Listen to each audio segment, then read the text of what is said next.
Sucessor do igualmente popular 1111, o Mercedes L1113 surgiu em 1969 com a mesma cabine, mas com um motor mais moderno e potente. Eram 6 cilindros 5.7 de 147 cavalos e 41 kg de torque. Contudo, a principal bossa era a sua cabine suspensa por molas e 2 amortecedores de dupla ação, conforto que nenhum outro modelo tinha até então.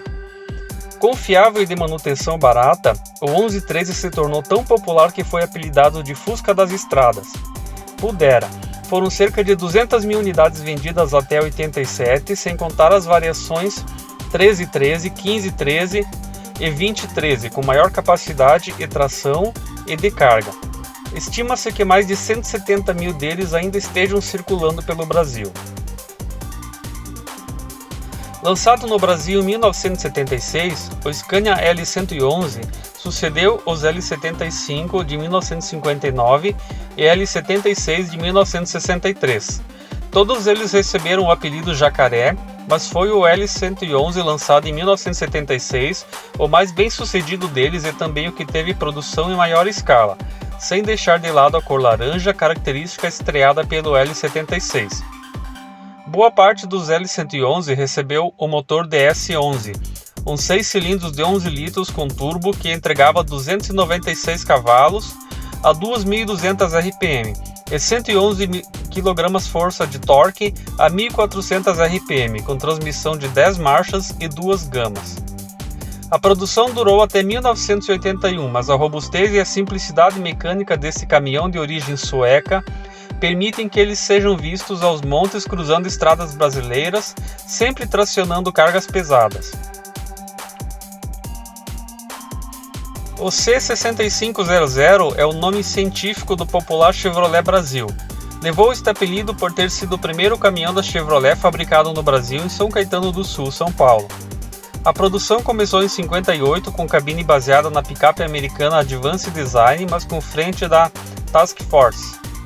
O motor era um Jobmaster 6 cilindros 4.3 a gasolina de 142 cavalos a 4.000 RPM e 32 kgfm de torque a 2.400 RPM, com câmbio de 3 marchas. A versão 3100, considerada a picape, deu origem a outros modelos. O Alvorada tinha cabine dupla, enquanto o Amazonas era a versão fechada de passageiros e o Corisco era seu furgão. A produção deles durou até 64, quando foram substituídos pela linha C10. Lançado em 96, o Mercedes L1620 é considerado o sucessor direto do L1113, tanto pela capacidade de carga quanto pelo sucesso que teve no mercado. Foi campeão de vendas no Brasil por 6 anos. O motor é um 6 cilindros turbo-cooler de 211 cavalos de potência e torque de 71 kgfm entre 1.200 e 1.900 RPM. O modelo foi descontinuado em 2012, sendo substituído pelo Atron 2324, que por sua vez foi descontinuado no final de 2016.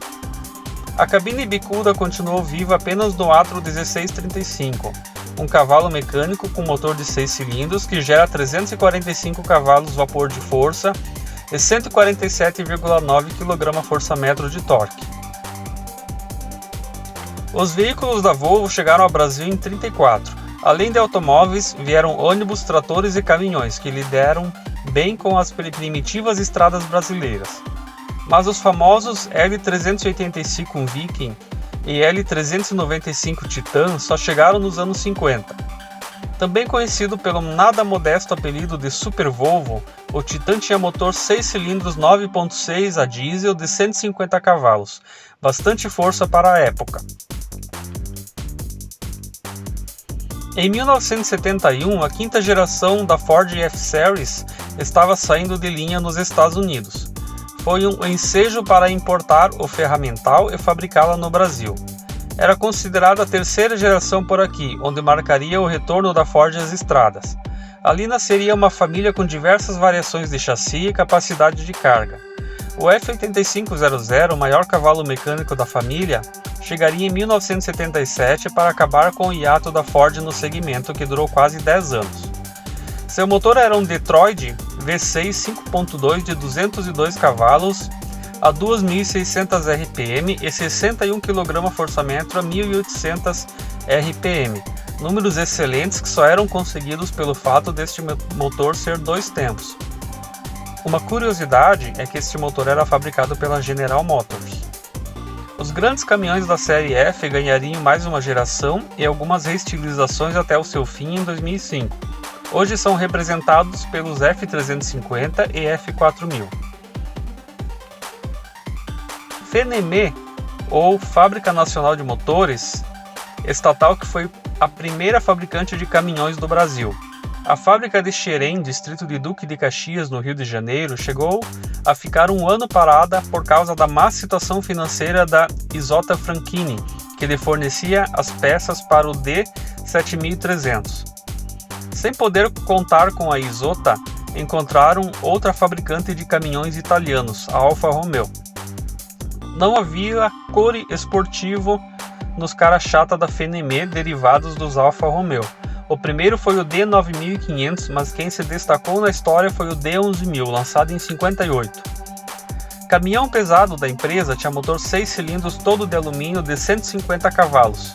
Logo veio o apelido barriga d'água, culpa dos vazamentos de água no bloco em cerca de 30% dos veículos vendidos no primeiro ano. A FNM trocou gratuitamente todos os motores afetados naquele que pode ter sido o primeiro recall do Brasil. O detalhe mais curioso do D11000, porém, era o cruzamento de marchas.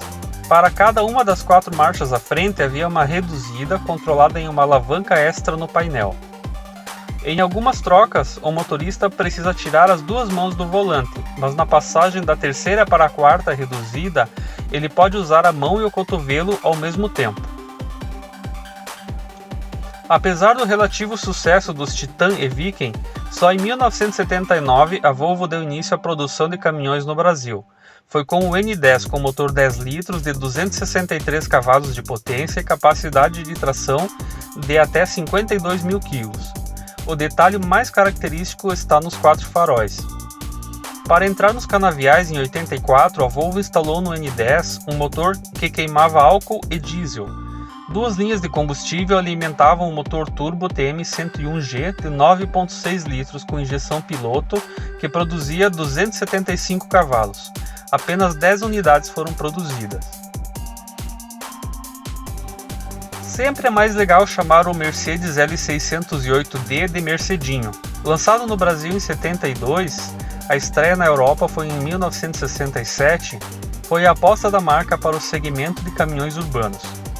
Deu tão certo que ao final do primeiro ano já detinha 35% do segmento. Com motor 3.8 de 4 cilindros com injeção direta, 85 cavalos e caixa de 5 velocidades EF, tinha capacidade para 3.500 kg. Muito utilizado para entregas, o L608 seria reestilizado em 1984 e substituído pelo L709 em 1988. Este depois ganharia motor turbo de 106 cavalos e seria rebatizado de L710. Aos poucos, esta família foi substituída pelo Acelo, desenvolvido no Brasil e muito mais moderno, até ter a produção encerrada em 2014. Lançado no Brasil em 1991, o Scania 113 foi, além de ser forte, robusto e confiável, e também fez grande sucesso pelo seu estilo, conforto e durabilidade. A carroceria apostava em cores diferentes e em grafismos, caso da clássica combinação entre o tom azul claro com linhas rosa e lilás, que chegou a ser reeditada em 2017 para comemorar os 50 anos da Scania no Brasil. Mas o que fez o 113 ser considerado um dos melhores caminhões dos anos 90 foi a sua cabine, toda projetada ao redor do motorista e que dava atenção a detalhes pensando em seu conforto quando estivesse trabalhando ou descansando. O motor DSC-11 do caminhão Scania 113H tinha tecnologias como turbo e intercooler, se antecipando às classificações Euro e Proconv da época.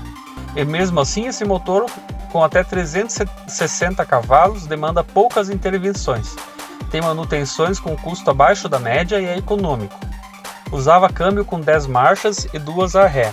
Foi substituído em 1998 pela série 4. Se você gostou do vídeo, clique em curtir e compartilhe com seus amigos. Também se inscreva no canal e ative o sininho para receber notificações sempre que sair um vídeo novo. Obrigado!